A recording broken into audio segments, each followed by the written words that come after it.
Welcome on in, Sports Radio 94 WIP. It is Midday Show. Hugh Douglas, Joe Gill, you guys with us. 215-592-9494. Kyle Quinn behind the glass. Lot to discuss here. Good morning, Hugh Douglas. Good morning, Joe. Good morning, Philadelphia ladies. I just want to share something with you. You know, you've been lied to all this time. We really don't like to share our food with you. So, I mean, you know, most guys, I'm just letting you know. There's the young lady in the studio looking at me like, she's in shock. It's the truth. We really don't want to share our food with you. We just do it because we don't want to hear your mouth. But when we order food at the restaurant, we order what we like and you order what you like, and we do not like it when you look over on our plate and take our food. Do not like that at all. Just getting that PSA out there, make just sure put it they out know. there. I'm just choosing violence today. On this beautiful day in Philadelphia. I'm just choosing violence. You're not the only one that does that on WIP. A lot to discuss. Tough Phillies lost last night. Defense let Ranger down. He wasn't at his best. Offense just could not hit last night against a great pitcher in Tariq Skubal. So tough night for the Phils. Hopefully they bounce back tonight, or this afternoon, against the Tigers. We'll have leading off for you coming up at 12. Afternoon game in Detroit. We'll get to the big NBA trade, which obviously affects the Sixers in a negative way, coming up in a little bit. And, of course, a lot still going on with the Philadelphia Eagles. As, you know, tonight is the NBA draft, so we'll have our eye on the Sixers. But the Eagles stuff, you know, yesterday Jaws was on with the morning show, and we played some of that. And really interesting stuff from Jaws about Jalen Hurts. And there's been a theme this entire offseason about Jalen Hurts and his leadership and how much he has to prove and how the Eagles want him to prove. It's all been out there. And a couple days ago, you know, I think it might have been yesterday, Lane Johnson on with Rich Eisen, right? Lane, you know, this is a guy that's been here a long time. He's seen a lot of different quarterbacks. He's seen a lot of different leaders with the Eagles. Lane Johnson's been around for a lot of it. He was asked by Rich Eisen about Jalen Hurts' leadership. Here's what he had to say. Yeah, I mean, as you know, Philly's a big media market. You know, you hear lots of stories, but I think just this offseason, he's really done a good job of bonding with his teammates. I felt like the connection has definitely grown. A really big offseason. The work ethic has never been an issue. Tremendous worker, but just becoming a more vocal leader. And, you know, I think whenever he speaks, you know, guys listen up, and him reaching out to guys and creating these bonds in the offseason. You know, he's having these, you know, throwing sessions with the receivers now in the offseason. You know, getting work in, but really has gone out of his way to connect with his teammates, and we feel that. Gone out of his way to connect with his teammates, feel it, leadership, trying to connect more, all vocal, all that stuff. You mean all the stuff that we talked about that they said was an issue that he's actually trying to do? It seems like he's addressing it. So Lane spoke on that. He went on. But it's not a big deal, Joe. Well, I mean, we're making all this up. It seems, well, it's been a big deal, certainly. Been a big talking point here. Lane continued here with Jalen Hurts and what he's seen this offseason. Do you got an example of how he's become more vocal that you're willing to share? Yeah, just when we do breakout sessions during the off season, you know, organizing events to get together, usually more dinners, hanging out stuff on the weekend. So maybe stuff we took for granted, you know, earlier past few years, we really had a big chance this off season to bond, and we spent time doing that, bowling, cookouts, but really just spending time together. Bonding. Bowling, cookouts, spending time together. So Lane Johnson there, and again, this is a leader. This is a guy that's been in this team a long time, seen a lot of different things here. He's speaking about it. But Hugh, I was thinking about it, you know, listening to him talk. I do think we've gone a little bit far. And not just us, I just mean in general. It's been a talking point, right? National media, Super Bowl, Mike Garafolo, all that. It's been going on for months. A little bit far with the leadership stuff with Jalen Hurts this offseason. And I'll give you my perspective why.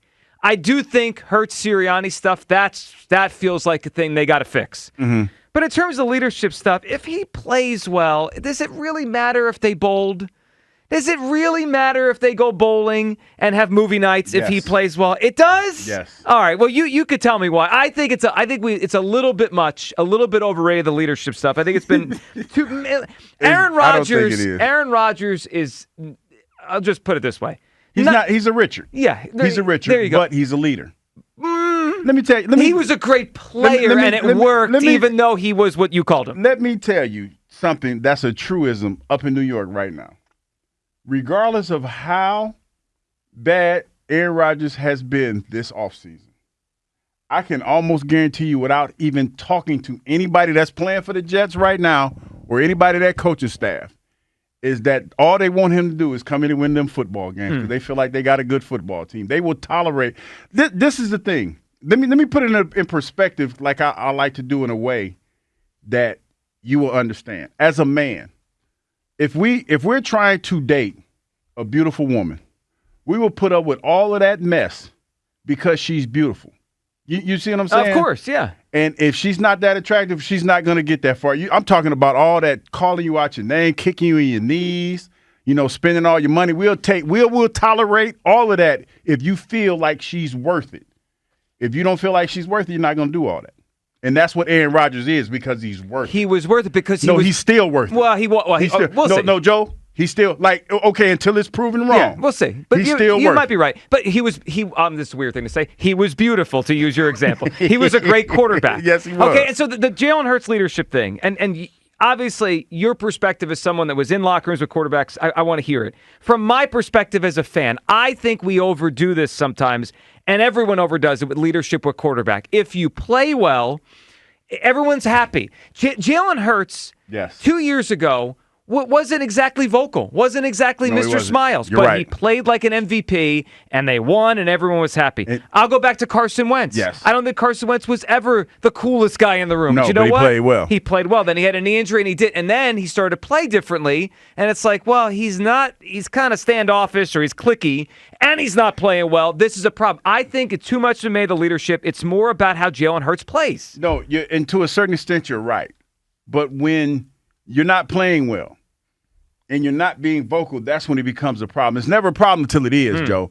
Just like the toilet seat thing, one of the other analogies that I gave you before. When the toilet seat is not down and everything is fine in the beginning of the relationship, everything is cool, but as time goes on, it starts to wear on you because you're not doing some of the things that you did before. You're not winning.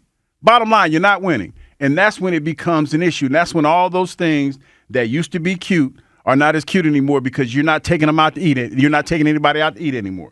And that's exactly what Jalen is doing or has done. And that's when it becomes a problem. That's when you need to change. Two things need to happen in order for all of this to go away. Number one, Jalen doesn't have to be. When I hear him say Jalen is being vocal or leader, I don't think that he's being asked to do something outside of his comfort zone. Going to a bowling match or going to an event that everybody's throwing, it says a lot when you have the quarterback that shows up. If he just shows up, has a drink, and hangs out with some guys, I think that says a lot. That goes a long way to show that he's one of us. If you're in the huddle, only thing, it doesn't have to be, come on, guys, let's win this one for the Gipper. All that. It doesn't have to be that. It could be something as simple as, hey, come on, man, we'll get to play the next play. Sure. Clap your hands and keep it moving. It doesn't have to be an overblown scenario. And then on top of that, if you go out there, you win in Brazil, that just snowballs everything into going downhill, and everything will be fine. It doesn't have to be overblown. So, that makes sense. And look, I think the more he connects with his teammates, it's not bad, right? This is only good. What Lane said and the idea of him maybe changing a little bit, I see the good in it. I mean, I don't see any bad in it. It's great that maybe he's taking the advice from the Eagles, being more vocal, all that kind of stuff. My whole point is, though, none of this really matters unless he plays well.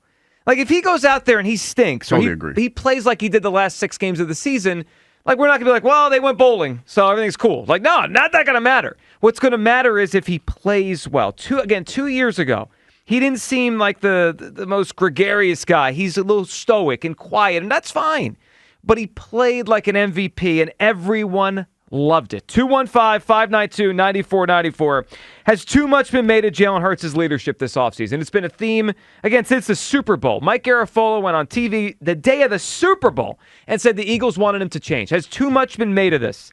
I do think the Sirianni Hurts stuff, that's real, and that concerns me. But in terms of leadership, in terms of, like, I don't know, movie nights and bowling nights and whatever they're doing, I've seen plenty of quarterbacks that are kind of their own thing. Didn't you play with one in New York? Wasn't Boomer kind of his own guy? Boomer tried, but Boomer, like, it was first of all, I was a rookie. Sure.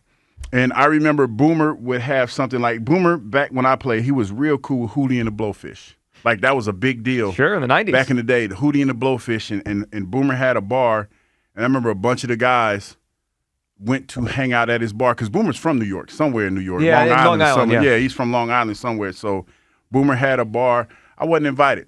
I mean, but I wasn't going to go anyway because that was not my scene. Not a Hootie and the Blowfish guy? No, not a Hootie and the Blowfish guy. But Boomer did his part. Okay. Boomer tried to do his part to be like that guy, but, being a rookie and Boomer being who he was, I wasn't invited to those soirees. Yeah, and you know what? Obviously, Boomer was at the end of his career then, or kind of towards the end. Boomer was, when he was an MVP kind of player for the Bengals, they went to a Super Bowl. When he wasn't, then the Jets were, like, my point is, if Jalen plays great, this stuff gets overblown.